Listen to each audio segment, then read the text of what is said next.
Je commence mon ménage du jour et j'ai un grand nettoyage du canapé à faire. Donc pour ça, je vais venir entièrement le déhousser. Pour les personnes qui me demandent d'où est-ce qu'il vient, le canapé est de chez Poltrone Sofa. Encore une fois, j'en suis hyper contente, vraiment la qualité est là.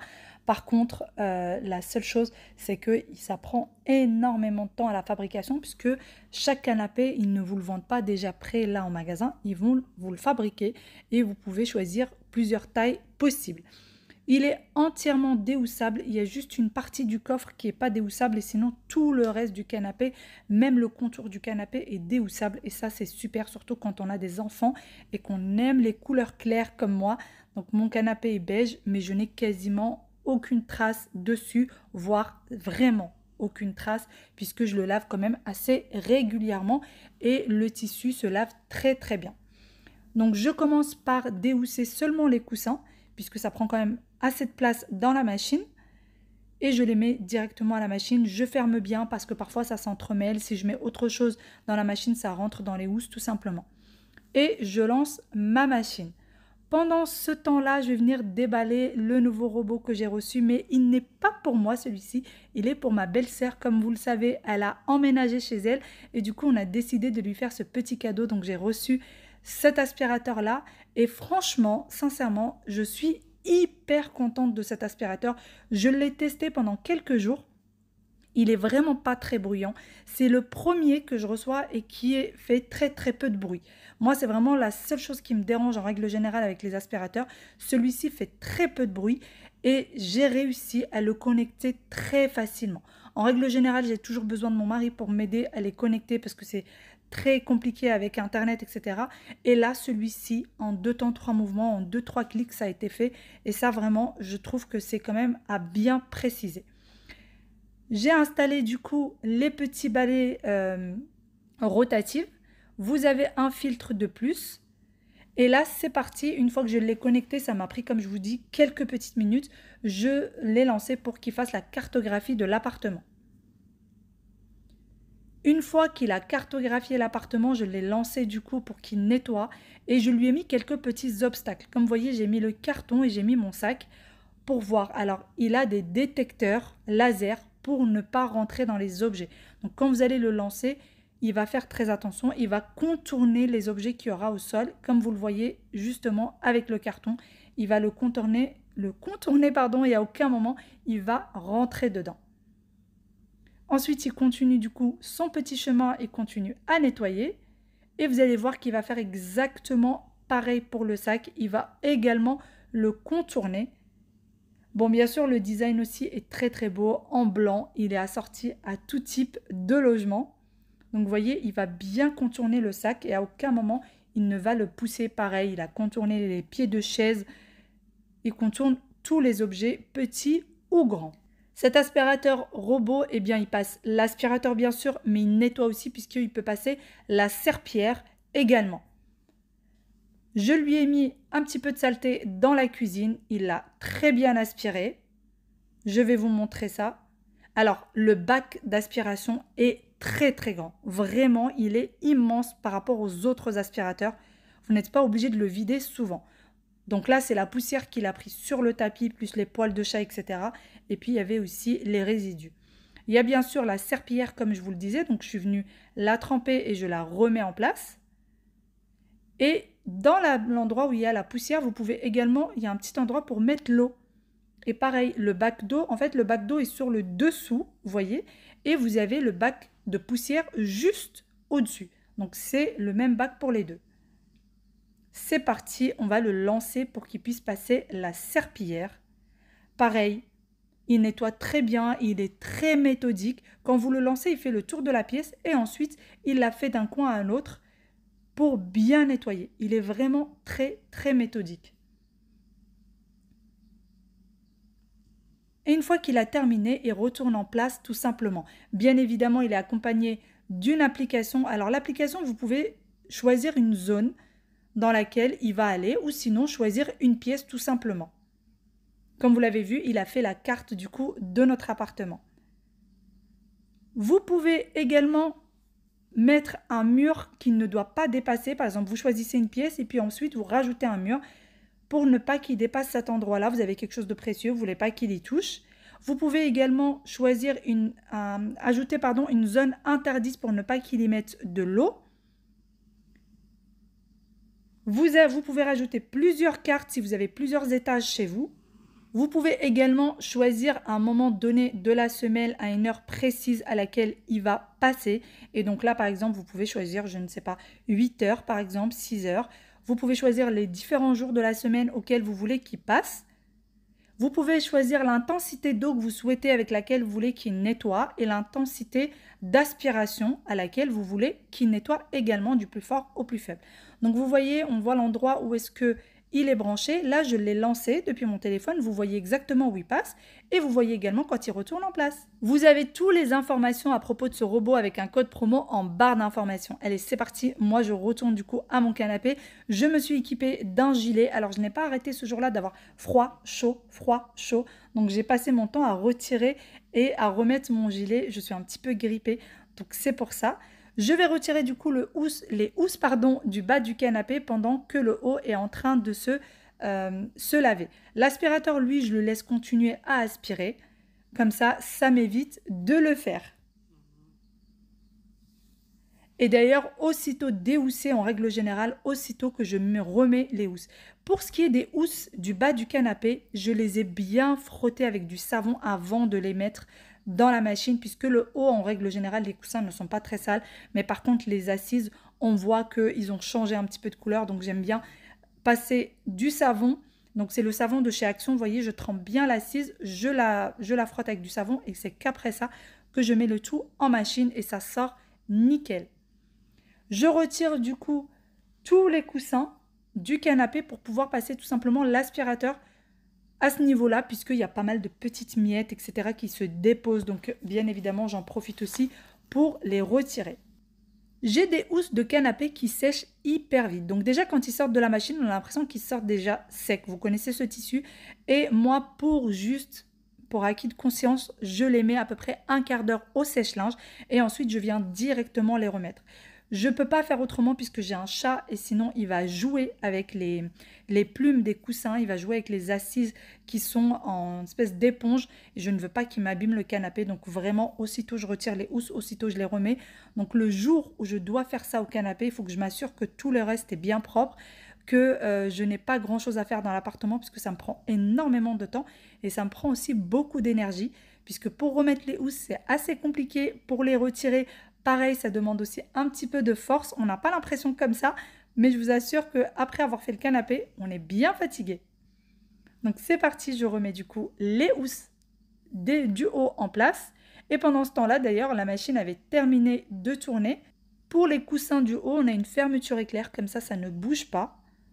Et pour ceux du bas, en règle générale, ça ne bouge pas beaucoup. Alors, je sais qu'il y a des canapés sur lesquels les assises glissent beaucoup. Celle-ci, elle ne glisse pas beaucoup, mais un tout petit peu tout de même. Mais franchement, c'est vraiment pas énorme. Donc, je viens remettre les fermetures éclair.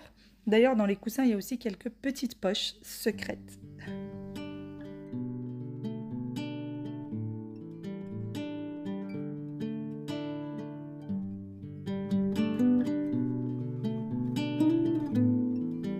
Pendant que le bas du canapé est encore en train de sécher, je vais passer faire le dîner. Et oui, multifonction. Donc pour ça, je vais faire un tagine. C'est très simple à faire, très rapide. J'ai besoin d'un oignon, de gousses d'ail. J'ai déjà sorti la viande qui a décongelé depuis ce matin. Comme ça, je gagne un petit peu de temps. Et bien sûr, je suis toujours équipée de mon hachoir. Donc je ne peux plus me passer. Vraiment, il est top. Vous l'avez en barre d'informations. Je l'ai prise sur Amazon. Et je viens du coup hacher l'oignon et l'ail. Comme ça, pas besoin de découper, pas de yeux qui piquent. Et c'est hyper pratique. Je prends du coup mon faitout, un filet d'huile d'olive. Je rajoute du coup la viande. Je rajoute également l'oignon et l'ail que j'ai haché. Alors mon oignon était assez gros. Vous n'êtes pas obligé d'en avoir aussi un aussi gros, juste un moyen suffit largement. Je mélange bien le tout. Ensuite, je prends mes pommes de terre.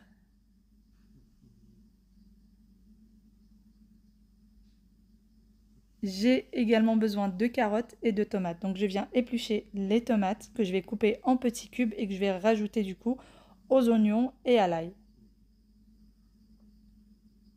Je ne mettrai pas de sauce tomate. La seule sauce sera juste les tomates fraîches. Pendant ce temps-là, j'ai épluché mes carottes que je viens couper comme ceci. Et alors les carottes, je les rajoute quasiment en même temps que les oignons puisqu'ils ont besoin de pas mal de cuisson. Et en plus de ça, ça donne un très bon goût quand vous les mettez en même temps que les oignons. Je rajoute les carottes. Je mélange bien le tout.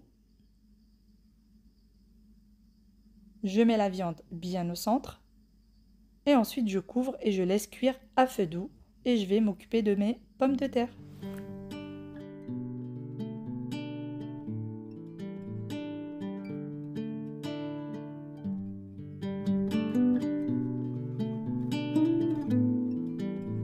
Après avoir laissé du coup les carottes cuire pendant à peu près 10 à 15 minutes, puisqu'ils ont besoin bien évidemment plus de cuisson que les pommes de terre, j'ai du coup lavé, épluché et coupé mes pommes de terre que j'ai rajoutées comme ceci. J'ai également lavé les olives et je les ai rajoutées. Alors c'est très important de laver les olives puisqu'en général ils sont assez salés, donc vous risquez d'avoir un plat très très salé. Je rajoute un petit peu d'eau. Au total, je n'ai rajouté qu'un demi-verre d'eau puisque j'ai laissé cuire à feu très doux et que les oignons et les tomates ont laissé leur jus. Donc, j'ai pas eu besoin d'énormément d'eau. Mais vérifiez de temps en temps. Si jamais vous trouvez qu'il y a besoin de sauce, vous en rajoutez un petit peu. J'ai ensuite rajouté les épices, gingembre, poivre, curcuma et sel. J'ai également lavé le persil que j'ai haché dans mon hachoir et que je rajoute. Et pendant que mon plat est en train de cuire à peu près 3 quarts d'heure, 1 heure à feu doux, moi, je reviens du coup au salon. Je pose les assises sur lesquelles je vais venir poser les housses puisque toutes les assises ne sont pas de la même taille. Donc je mets les housses dessus, comme ça après il n'y a plus qu'à prendre la housse et la mettre dans l'assise précise. Comme ça je n'ai pas à chercher à chaque fois. Et c'est parti, je vais tout mettre en place. Ça, je vous dis pas, c'est une vraie galère puisque la housse colle en fait à l'assise. C'est très compliqué à faire. Puisque je suis en cuisine, eh ben, je vais en profiter pour faire des cookies pour les enfants. Donc je vais faire un goûter. Ça fait quelques temps déjà qu'ils me demandent des cookies et je vous l'ai déjà montré, la recette elle est hyper facile à faire et c'est exactement les mêmes cookies que dans le commerce. Donc j'ai décidé d'en faire pour les enfants. Je vais changer une toute petite chose, c'est que j'ai retiré un petit peu de beurre par rapport à la recette lambda. Je trouvais qu'il y en avait un petit peu trop, donc je voulais essayer avec un peu moins. Dans la vraie recette, il y a 180 g de beurre à température ambiante. Moi là, j'ai 150 g de beurre. Je verrai bien ce que ça donne et je vous dirai ce qu'il en est. J'ai un sachet de levure chimique, j'ai de la farine, j'ai 240 g de farine, un œuf, de la vanille liquide, si vous avez de la vanille en sachet, c'est très bien aussi. J'ai de la cassonade, donc du sucre roux. J'en ai 180 g. Si jamais vous n'avez pas de sucre roux et que vous voulez la faire la recette, vous n'avez que du sucre blanc, et ben c'est pas grave, vous utilisez votre sucre blanc pour dépanner. On a également de la maïzena, on a une grande cuillère. Donc là, j'ai pas mesuré, j'ai juste pris une grande cuillère bien bombée de maïzena. Et je n'ai pas de pépites de chocolat. Moi, j'en achète pas parce que je trouve que les pépites de chocolat, ça coûte beaucoup trop cher. Ce que je fais, c'est que je prends toujours des tablettes de chocolat. Donc là, j'ai une tablette entière qui s'est juste cassée en deux. Et que je vais venir couper en fait en morceaux, en petits morceaux. Et je vais utiliser ça pour mes cookies. C'est vrai qu'à la maison, j'en achète vraiment plus du tout des pépites de chocolat. Maintenant, je fais qu'avec des tablettes. C'est parti, on va faire la recette. Elle est hyper facile. La cuisson, elle est très très rapide. Et essayez-la, vous allez voir, c'est un vrai délice. Je commence du coup par blanchir le sucre. Donc encore une fois, j'ai 180 g de sucre roux. Et si vous avez que du sucre blanc, eh bien vous faites avec. Vous dépannez avec et la prochaine fois, vous essayerez avec du sucre roux. Moi, je l'ai déjà fait, il n'y a pas de problème. Donc là, je vais utiliser mon batteur électrique. Si vous avez un batteur manuel, pardon, je vous ai fait bouger, eh bien ça suffit largement. Et si jamais vous avez le Thermomix ou autre, bah, vous faites avec. Et c'est parti.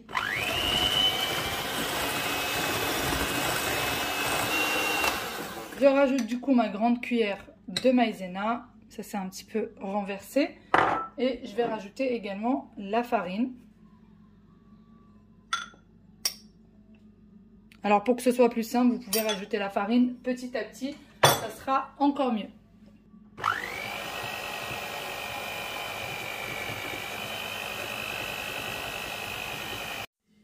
Après avoir travaillé du coup la pâte, je vais rajouter le beurre. Alors le beurre, il faut qu'il soit à température ambiante.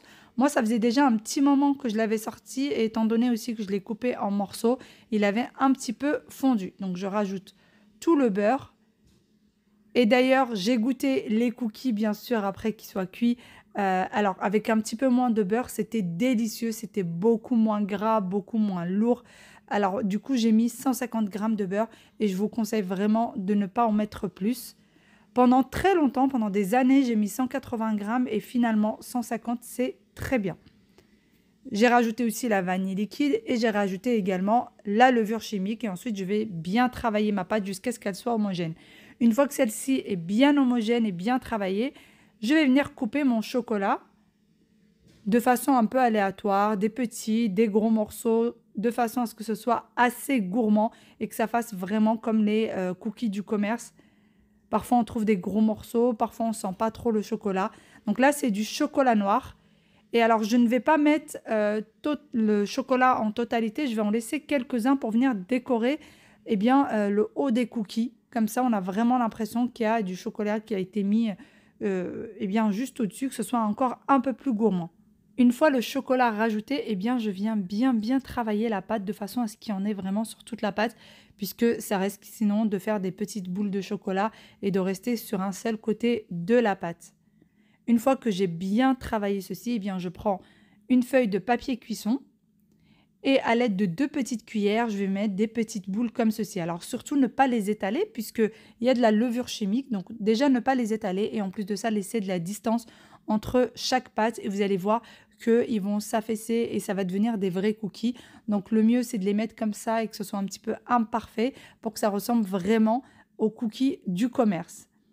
Donc, je viens les disposer sur mon papier cuisson. Encore une fois, bien faire attention de laisser de la distance et ne pas faire de trop grosses boules de pâte parce que sinon, les cookies seront beaucoup trop gros et tout va s'attacher l'un à l'autre. Vous aurez un seul gros cookie puisque tout va se coller.